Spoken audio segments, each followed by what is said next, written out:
નો drugs Surat city અભિયાન અંતર્ગત ગાંજાના જથ્થા સાથે એક આરોપીને ઝડપી પાડતી ભેસ્તાન પોલીસ સુરત સિટી અભિયાન હેઠળ સુરત શહેરમાં ચોરી છુપીથી નાર્કોટિક્સ ડ્રગ્સ લાવી સુરત માન્ય પોલીસ કમિશનર શ્રી અનુપમસિંહ ગેહલોત સાહેબ શ્રી નાઓ દ્વારા સુરત શહેરમાંથી નાર્કોટિક્સની પ્રવૃત્તિને સદંતર નેસ્ત નાબૂદ કરવા નો ડ્રગ્સ ઇન શહેરમાં વેચાણ કરતા નાનામાં નાના પેડલરો વિરુદ્ધ કડક કાર્યવાહી કરવા ખાસ ઝુંબેશ ચલાવેલ હોય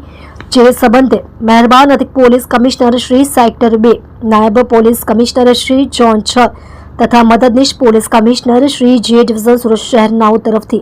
અસરકારક કામગીરી કરવા અવારનવાર સૂચનાઓ આપેલ હોય જે આધારે ભેસ્તાન પોલીસ સ્ટેશનના police inspector Shri K P. Gameti saheb તથા second police inspector Shri J M. Solanki સાહેબનાઓની સૂચના અને માર્ગદર્શન હેઠળ તેમજ સર્વેલન્સ સ્ટાફના પોલીસ ઇન્સ્પેક્ટર શ્રી જે.એમ. પટેલના નેતૃત્વ હેઠળ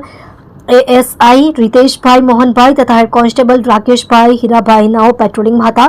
તે દરમિયાન તેઓને એનડીપીએસ અંગે મળેલ સંયુક્ત બાતમી હકીકતના આધારે ઊન ભેંડી બજાર